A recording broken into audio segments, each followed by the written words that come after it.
Magandang araw Pilipinas, narito po ang latest Weather Today forecast. Narito ang ating pinakahuling satellite image ngayong araw ng Linggo, February 15, 2026, kung saan ang shear line ito yung salubungan ng malamig na hangin galing northeast at mainit na hangin galing silangan.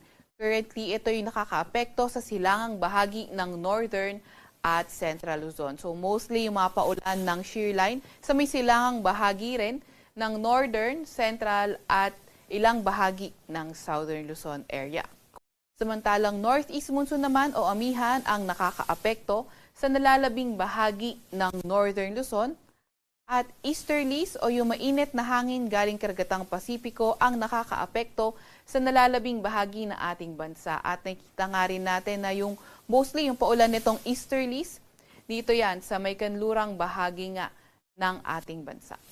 Or kanlurang bahagi ng Visayas, Mindanao, pati na rin itong area ng Palawan. Currently, wala rin naman tayong namomonitor na bagyo or low pressure area sa loob or malapit sa ating Philippine Area of Responsibility. Para naman sa lagi na ating panahon ngayong araw, nakikita nga rin natin na itong shear line magdadala ng maulap na papawirin, mga kalat-kalat na pag-ulan, pagkidlat at pagkulog. Dito yan sa may Cagayan, Isabela, Aurora, Quezon, pati na rin sa may Rizal. Mas magandang panahon naman sa nalalabing bahagi ng Northern Luzon, particular na nga sa nalalabing bahagi ng Cagayan Valley, Cordillera Administrative Region, pati na rin sa may lugar ng Ilocos Region kung saan may tsansa lamang ng mga may hinang pag-ulan. Nakita nga rin natin sa lugar ng Palawan, meron din tayong maulap na papawirin, mga kalat-kalat na pag-ulan, pagkidlat at pagkulog dala ng easterlies. Sa Metro Manila naman at nalalabing bahagi ng Luzon, nakita naman din natin magandang panahon pa rin, may mga tsansa nga lang ng mga localized thunderstorm. Patuloy na maglalabas ng mga thunderstorm advisory, rainfall advisory o hindi kaya heavy rainfall warning kung kinakailangan. Agwat ng temperatura ngayong araw sa Metro Manila ay 24 to 31 degrees Celsius. 16 to 25 degrees Celsius sa may Baguio at 22 to 29 degrees Celsius naman sa may Tagaytay. Agwat ng temperatura sa may Lawag ay 24 to 31 degrees Celsius at 24 to 31 degrees Celsius din naman sa may Legazpi. Sa Tugigaraw ay 23 to 30 degrees Celsius naman.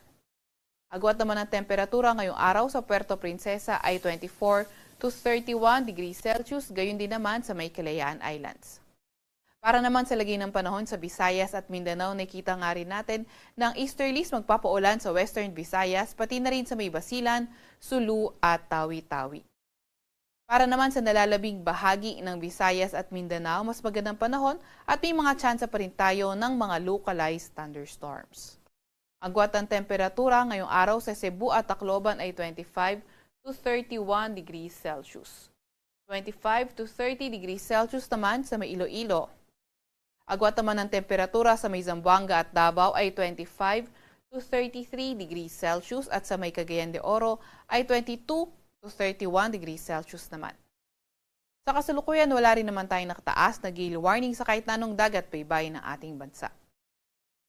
Para naman sa ating 4-day weather outlook, nakita nga natin Monday until Tuesday, yung silangang bahagi ng Northern Luzon, posibleng maging maulan dahil yan sa epekto ng shear line. And during this time nga din, posibleng mas humina pa yung epekto ng amihan sa ating bansa. Gayunpaman, pagdating ng Wednesday to Thursday or Tuesday to Thursday rin, ay nakita nga rin natin na posibleng bumalik yung epekto ng amihan o northeast monsoon at malaking bahagi ng ating bansa yung maapektuhan. Scattered rain showers and thunderstorms sa may silangang bahagi rin ng Mindanao ay inaasahan.